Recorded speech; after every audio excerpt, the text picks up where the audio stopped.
You came back. Kudos to you. Thanks for coming back to the Happy Holy Hour. Before we get started, I just wanted to let you guys know of a couple of things. Number one, make sure you subscribe to our podcast. That way you will get the latest episode automatically downloaded to your device when it comes out. Also, don't forget to like us on Facebook, facebook.com/Happy Holy Hour. I'm sure we're going to get other social medias at some point soon, but for right now, just find us on Facebook. And one last thing. If you're interested in being a part of a closed Facebook group with Jared, Travis, and myself, send us a message, keyword happy. We'll invite you to a closed group where we're going to talk about topics, discussions. You can ask us questions. We'll even ask you questions. We'll get to know you. But yeah, so if that interests you, make sure you subscribe, like us on Facebook, send us a message, keyword happy. Marriage rates are at an all-time low. People are getting married later in life. So what does this mean for the church? Well, more singles. Join us today as we talk about some of the issues single and married people face in the church today. Come on, you need a drink, partner. Expecting trouble? I'm always expecting trouble. What do you think you're smoking around here?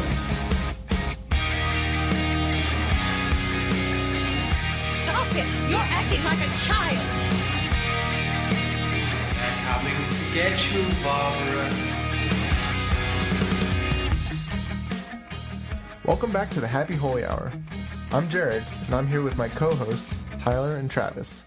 Today, we're going to talk about marriage and singleness in the church. Let's start by sharing what we've experienced with marriage and singleness. So I'll start. I'm Tyler. I've been in a 3-year-long relationship. We're not yet married. We're not yet engaged. But so technically, I guess legally, I'm single but not ready to mingle. Yeah. Where are you at, Travis?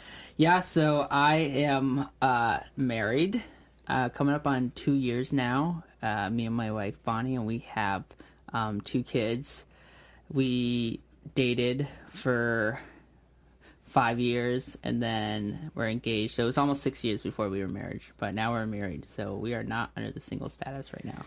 And you have children. Yes, 2 of them. We're currently babysitting children while recording a podcast, so this is fun. That's right. Hopefully you won't hear them in the background, but if you do, those are mine. Yeah, so I, Jared, am married. I've been married for 4 years. We're going on to our 5th. And my wife is pregnant. And No, I'm kidding. Yeah. I knew that already. Oh, I was like, what? Jared, why didn't you tell us? What a scandal. But yeah, marriage, I've been dating, or cut that You can out. date your wife. We date. But we dated for a couple of months and got engaged for like 2 months, and then we got married. Yeah. Wow, so that was pretty quick. It was insane. So when you guys started dating to when you got married, like how long was that? From February of 2015 to September of 2015. Wow, so Wow. that was quick. Yeah, it was really fast. Did you find that was it challenging? No, actually, surprisingly, it just kind of flowed. It was just, I don't know how to explain it. All Just kinda- natural. Guess when Yeah. you know, huh? Yeah, when you know, When you know, you just let it flow. When God puts the person in your life, man, you just go for it. Awesome. Well, yeah, he put that person in my life, but we were like 15, 16, Right, you so can't really do that. it took us a while to get there, but... you mean your know. parents didn't sign off on letting you get married Yeah. at 17? Yeah, Yeah. that didn't fly. Slow and steady wins the race sometimes. Well, it's interesting that Slow cooked. it's interesting that God kind of puts people in your life and your life situations. He right now I've been dating Sarah for a long time, but financially we're not there yet. She's still in school. We have a lot of challenges ahead of us. But he equips other people to kind of do that a little quicker. So that's really cool. God is using us in different areas of life to bring glory to himself. Yeah, totally. You brought up a good point with finances. Let's talk a little bit about that, because we are living in a unique climate where marriage rates are actually at an all-time low if you go back 140 years as far as they've been tracking it in the United States anyway. We're at an all-time low. And What are some reasons you think that is? Why is that?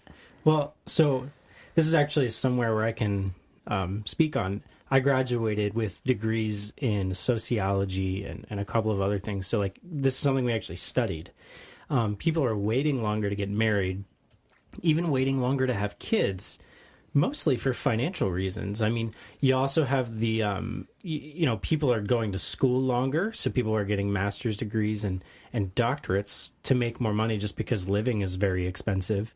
But also there's more specialized fields. So, people are definitely waiting a lot longer to get married. 100 years ago, you might have seen people getting married at 18, 19 years old, even younger than that. My great-great-grandmother was married, I think, at 17. Like, she was pretty young. But now it's not surprising to see people wait until they're in their late 20s. Yeah, I think the average age is like 25-ish for a woman and 26 point something for a man, which correlates with about after they graduate now, or even a little after that. You'll see a lot of people, single people, still living at home later and later, probably finances, school. I think another reason why some people are hesitating to get married is they're seeing a lot of marriages not work out, and they're wondering, is that really what I want to get into? What is it, like 50% of marriages end in divorce right now? Yeah. You have a 50% chance of your marriage ending in divorce. Lower in certain circles, thankfully lower percentage amongst Protestant Christians. I mean, yeah, if it makes sense, if you see something fail a lot, your desire to do that probably wouldn't be there. I could definitely see that way of understanding. Right, especially as we're a couple decades into these high divorce rates. You have more kids who grew up in broken homes, so if your parents had a divorce, you may be less likely to get married yourself. Especially if it's, I guess, a painful divorce. I mean, that's a difficult thing to go through and causes a lot of pain. Yeah, so what does this mean for the church? Well, I think first, let's just disclose, like, our ages, because two of us are married. I'm single. Legally single. So, Jared, how old are you? I'm 25. Travis, how old are you? I'm 23. And I'm 23 as well. So we're still pretty young. 2 out of the 3 of us are married, at ages that on average are really young. So one reason I know for at least Bonnie and I also think for Jared and Natalie that we were able to get married so young is because we took a little bit of a different track as far as schooling. Bonnie and I happened to be debt-free with our schooling, and Jared, I think Natalie didn't go to school, right? And you had more minimal debt. Right. So finances and schooling wasn't as much of an issue. So for most people our ages who go the normal route as far as education, they'll be in colleges at the same age we are now, and if they're not, then they're also trying to work off of all of this debt. So it's a lot harder for people who, unless they're like us, took a little bit of a different route or were able to make it work somehow, for them to get married. It's definitely difficult because, say you spend $100,000 to go get a bachelor's degree, and, it's difficult because many graduates come out and you can't find a job that pays more than $15 an hour. Mm-hmm. And on that wage, you can barely move out. You can barely live on your own and sustain yourself and save. Then you think about getting married and also taking another person into your household and taking care of them. It's difficult for young people today. Right. I think something that we were really fortunate to do was that when we got married, Natalie didn't have a degree. I had a degree that I wasn't using in my field, and my parents were able to take us in and allow us to live with them so we could save money so we can live on our own, and that was a huge help. That's huge. Yeah. It's awesome. Yeah, so all of this means, if nothing else, that the church is having more singles in their congregations than ever before, or at least in the last 100 years of Christianity in America. So we want to talk a little bit about some of the issues that brings up and how the church can better minister to singles and married people as well. So, sure, I'm going to give this to Jared. why don't you give us just a brief minute long, like, what is marriage in light of the church, in light of the gospel? Yeah, so, wow, that's a big question. Very brief. Okay, so the short version is that the marriage in a church is supposed to reflect Christ in the church, and how the church is longing for Christ and working together to bring the kingdom together to earth. So I think we as people, as married couples, our goal is to really reflect Christ. I think that's a pretty short summary. Yeah, that's pretty good. Because this imagery of marriage is used all over the Bible, it makes sense that like Christians would hold it in high esteem. And sometimes it's almost like too high. People might idolize marriage. They might see that as something that, like, you know, if I could be married, then my life would be so much better. But that might not necessarily be the case. And we also know that, you know, God calls some Christians to singleness. Yeah, in the Bible it's mentioned as celibacy. For some people, as beautiful as marriage is, and it is, God's perfect and beautiful plan for some people's lives doesn't include marriage. And that's not only okay, but it's good. It's part of God's good and perfect and pleasing plan, and will bring glory to Him. So we have to be careful as a church, as individual Christians, not to idolize marriage, but also as a church. I think, I don't know about you guys, but sometimes the church as a whole, or local churches, can view marriage, I don't want to say too highly, but they can idolize it, and they can also neglect singles in the church, or view singles as almost lower class members of the church. It's interesting you say that, because, like, I don't know, I feel like a perception that I have as someone who's, like, you know, quote unquote single is, you know, when my friends are getting married in the church, it's like they got the official invite to the adult club at church. Like they're now like, okay, now they're a part of like small groups, like the adult small groups. Meanwhile, I'm in the quote unquote young adult group. But, you know, not that that's like wrong. It's just a perception that I have. It might not even be true. Yeah, I don't know. It's interesting. Like, as a single person, it's like I'm not really a part of the club yet. I don't know. And it's funny because I kind of have had the opposite perspective, like coming into the church already married, and, you know, being like, you know, already a couple. The church, I didn't see much of a difference between how I was treated before and after. If anything, I wanted to hang out more with the people who weren't married, because that's kind of just like our age group. Like, you know, we kind of were isolated, being young and married. In a way, actually.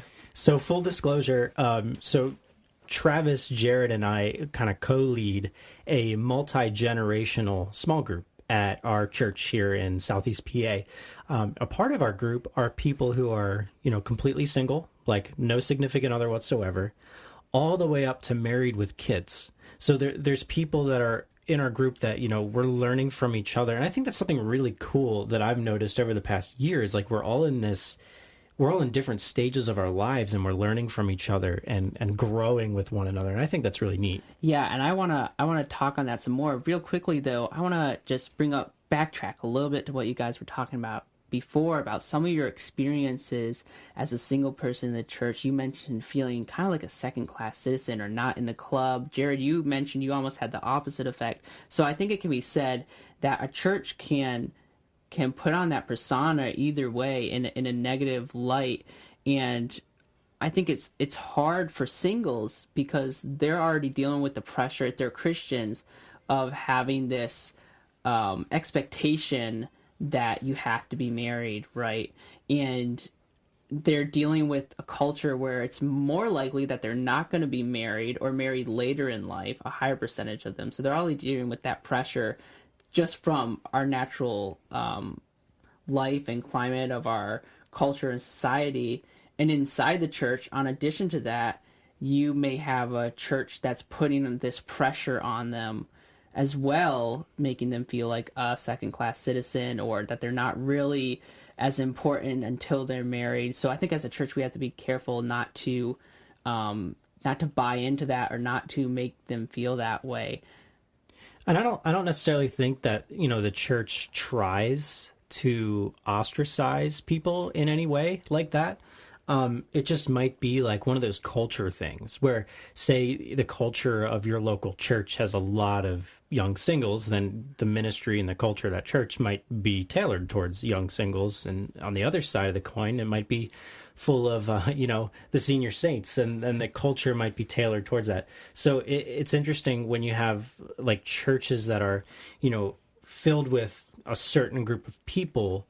It's obviously naturally going to make other people feel left out, and maybe something we can do better as believers in the local churches is making sure we're more inclusive of those different demographics. So you had mentioned how a church can sometimes take on a culture of the age demographic it's searching for or reaching out to, and I don't think that's necessarily a biblical or a healthy thing. Because you automatically start to ostracize or make people feel left out without really intending to. So I think the answer is to have a more multi-generational church in its structure as a whole, in your small groups, which we're starting to enjoy now. And I would like to see even more of that in our young adult group, because even though it's true, it's healthy for you to hang out with people who are in a like season of life with you. You can learn. Singles should learn from singles. Married people should learn from other married people who have the same kids. And naturally that happens. It's easier for singles to hang out with singles and moms with kids to hang out with moms and kids. But I think it's really important that we're hanging out, married people are hanging out with single people, or senior saints are hanging out with younger people, or senior saints are hanging out with people from, and that's what you see in the Bible, right? Paul tells the other Christians, to the elderly people, to be not shepherding, but discipling the younger people, the elderly women to disciple the young women, the elderly men to disciple the young men. So you see this multi-generational discipleship going on that is severely lacking in churches today, partly because it's become customary to segregate our churches by age group in almost every aspect of our congregational time together, and even sometimes in our individual lives. You see kids go exactly into the Sunday school group that their grade is in, and then during our congregational services, the kids get pulled out for the kids service. At almost any worship time, any gathering time in churches, you're split up by your age demographic, and that's even true in a lot of small groups. Yeah, so I mean, by doing that, you don't really learn from those who have had, like, they've been through your time of life, and now they're in the next, and, it can be really healthy to glean the wisdom off of people who have been through that. I know one thing that I've really learned in our multi-generational small group, that should be the new name for our small group. I've learned a lot from Jared in particular, one of our hosts. Like, he's taught me a lot just by example and by conversations about what leadership looks like in marriage. And I think that's super healthy, because as I approach that, now I kind of have, for lack of a better term, a role model or someone to glean wisdom off of, so that, when I get to that point, I can be better at it for the glory of God as well. And also, like, that's not to say that it can't go the other way around. Absolutely. I can look at somebody who's younger than me, like Tyler or Travis, and I've learned a lot from both of them. And to be able to say, like, I'm older than them, but I can still learn so much from the younger generation. It's Grandpa Jared. What'd you say, whippersnapper? Get off my lawn. Yeah. So I think a point too is that if the church isn't allowing for times where we can fellowship with other age groups, other demographics, to be discipling one another, to be discipled by those who are older than us, then where are they going to learn what it's like to be at different stages in life? They're going to learn it from the world, right? If singles aren't able to fellowship with married Christians or with Christians with families, then their perceptions of marriage are going to be shaped by the world, which feeds into these false perceptions and lies that we've kind of briefly touched on. I'd like to delve more into in a little bit about what singleness is and what marriage is. Well, before we get into that, I'm just curious. I think it'll help us realize in a couple things. Travis, tell us about when you recognized that God was calling you and Bonnie to marriage. Oh boy! So is this going to be appropriate? Yes, Bonnie and I, we're in a unique situation where we've actually known each other like since we can remember. Her parents were missionaries in the same organization that my parents were, so we were around each other since we were kids, and we liked each other off and on. You know, in those early childhood stages, where like, ew, girls are gross, but girls like guys, and then they kind of flip flop. So like, we liked each other at different times. And then in the teenage years, we kind of were in relationships with other people at different times. So it like just never worked out. Some funny stories there, share at some other time. And when we started dating, I don't know, I knew for a long time. And I told people that, people asked like, are you really serious? And you're like, yeah. I just, for a long time, I just was like, you know what? I don't see myself with anybody else. And so I don't know if I can pinpoint exact time. I can just say for a long time, I knew she was the one I wanted to marry and spend my life with. So, what about brownie you? points. And yeah, really. Bonnie's going to listen to this, and yeah, Bonnie, if you're hearing this, I love you. Aww. Jared, what about you and Natalie? Like, you guys, like we mentioned earlier, was pretty quick. Like, how did that go? Like, when did you know? Yeah, so our situation was a little different. I was not a Christian at the time before we got married. And so it was a very strange time in my life. I was working, and we had known each other for a very long time. I went to school with her brother. I actually sat down next to her brother during our graduation ceremony, which is so ironic, but, well, quote unquote ironic. Yeah. It's really God's providence. But, yeah, we had known each other for a long time, and we always talked on and off, but we never really seriously talked. So I guess when I came back to Pennsylvania, we started seriously talking, and we dated, and I knew that I had love for her. I knew that I loved her, and she obviously knew that she loved me. Like, she made that very clear to me pretty quickly. And my family was moving down to Florida. I wanted to bring her with me, but she was like, I'm not going unless we get married. And I was like, well, sold. Let's go.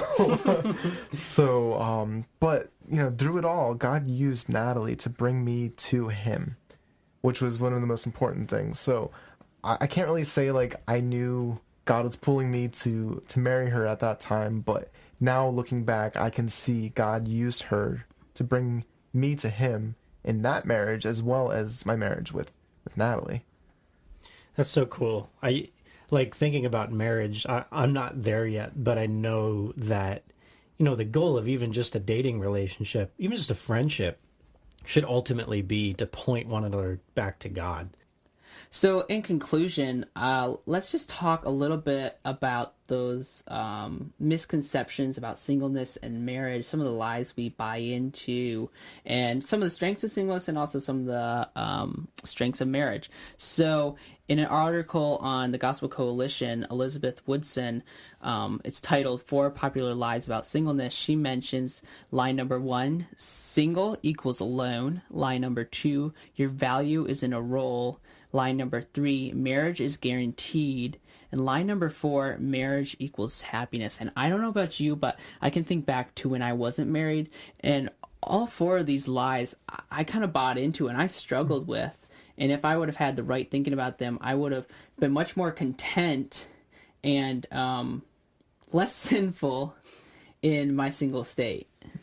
It's interesting. I think line number 2 was your value is in a role. And I think in a culture that's just looking for purpose, if you can look towards a marriage role and say, I can find my purpose in that, right? That can become an idol, that can become sinful, because, well, being married might not be what God has planned for you, you know? Right, that's lie number 4. Marriage is guaranteed. It's not. But even if your value is in a role, marriage isn't forever. Your spouse could die, and if your whole identity is in your singleness, in your marriage, in being a father, if those roles change, and they do over time, then you can be terribly lost and have an identity crisis. Yeah. Wow, yeah. I think one of the biggest ones that a lot of people buy into is the marriage brings happiness.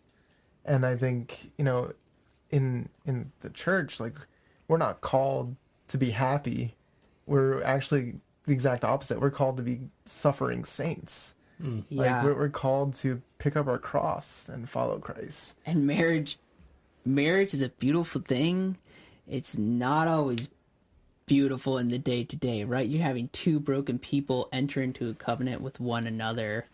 Yeah, that was kind of something that I was going to say, was that, you know, marriage doesn't necessarily bring you happiness. It brings you joy, which are two totally different things, and we can get into that another time. But the point being that, like, there are plenty of families in America who are married, but they are unhappy. They are just having a horrible time, and it all stems down to following Christ. Yeah, absolutely. So the first lie I want to talk about just a little bit, single equals alone. We live in a culture where we're incredibly connected, but also disconnected, right? Loneliness is feeling of loneliness is at an all-time high. You have depression rates. You have just the feeling of being ostracized when you're around people all day long. I think it goes into a deeper issue that we don't have time to talk about in this episode about community and fellowship and intimacy. I think what I want to say is that you can have intimacy in relationships outside of marriage. Obviously, there is a level of intimacy you shouldn't have unless you're married, but you can have good, intimate relationships and friendships outside of marriage, and you should with your fellow believers. I think just one last thought on this before we move to the next article. You know, the whole idea that singleness equals being alone, like, our culture is so dependent on the approval of others. And I think deep down, we've been conditioned to think, like, if I can have a lifelong approval from my spouse, then I've made it, because I am important and I need their approval. And, you know, so I can definitely see why people would think that being single would mean being alone, but that's just not the case. Yeah, so in conclusion, as far as us talking kind of two singles, John Piper has a podcast episode and an article talking about how people are marrying later, so how do I wait in faith? He ends with 4 kind of tips to those who are trying to be faithful, who are single but wanting to be married. He says, number 1, don't look twice at an unspiritual man. Yes, spiritual men are far too rare. That's one of the biggest problems of the day, but they do exist, and God is guiding their lives. Number 2, be an integral member of a doctrinally solid, loving church. It may have 60 people in it and no 20-somethings, while the church with all the hip singles and weak doctrine has thousands, but guess where Boaz may choose to go to church? Number 3, find your joy in knowing Jesus and serving others. Marriage is not the greatest good. Faithfulness to Christ and his people around you is the greatest good. And then finally, number 4, in your prayers, tell the Lord your heart's desire, and then make him your supreme treasure. Amen. So that was kind of pointed towards singles. What about married people? Married people can also buy into some false perceptions. I think one of them that I've seen is that once you're married, because you do have a special ministry or calling to minister to your spouse and your children, but they can tend to use that as an excuse to neglect their other requirements. Just because you're married doesn't mean you're exempt from ministering to singles around you or other people in the church or your community. It gets harder, right? Life gets more hectic, but that isn't an excuse for not fulfilling the requirements of your roles in your local church and as a Christian as a whole. Some of the pros to that is that you do have that new ministry to your spouse and to your kids. God's called you into that, and that should be, of the utmost importance. So I guess that can be a weakness, but it's also a strength. Yeah, I think, in my own experience anyway, with our group, like our multi-generational group, I've had that awesome opportunity to minister to all kinds of age groups of single people, married people, and it brings so much joy into your life to be able to help someone who is striving towards Christ, and you can walk them through the path because you've been there and you've been able to, in every walk, really, like once you're married and you have kids, like you can say like, okay, I have this opportunity where I can show people what not to do. 1 Corinthians 7:29 says this, and this is what I mean, brothers. The appointed time has grown very short. From now on, let those who have wives live as though they have none. That doesn't mean Paul is saying neglect your wives and your family. Don't fulfill those husband and fatherly duties that God has given you. Do that. If you don't do that, the Bible says you're in big trouble. You're going to be held accountable for that. At the same time, you need to be sacrificially also ministering to those around you. Don't use your wife or your family. Don't make them an idol. Don't use them as an excuse to not be fulfilling your roles that God has called you to do outside your family and your wife as well. For singles, there's a strength because, and Paul mentions this elsewhere in the Bible, where he's like, I wish those of you married aren't married, not because marriage is a terrible thing, but because he realized that those who are single have a unique opportunity to commit themselves fully to the ministry. The reality is that marriage and having a family takes a lot of time, and because God commands you to take care of them, right, that's also taking you away from opportunities to minister in the church. So there's a unique balance here. I mean, we were talking earlier about purpose, and if you're finding your purpose in the ministry of the gospel, that's what Jesus commanded his followers to do. Go out and spread the gospel, baptize people. If that's where you find your true meaning, then whether or not you're married, ultimately deep down, that really won't make a difference. Although, like you mentioned, there are strengths and there are weaknesses with both marriage and singleness, for the sake of the gospel. I think God equips us to be prepared for those unique opportunities where when you're married, you can walk single people, through the journey that you guys have been. And, and if you grow old and you never marry, like that's okay too, because God's going to provide those really unique opportunities for you to share the gospel with a, relative experience that you've had that will make the most impact. Yeah, that's right. Neither singleness nor marriage is better than the other, right? God uses each in his sovereign and providential will for the glory of God, and he's going to use you whether you're single or married in unique ways, in different ways.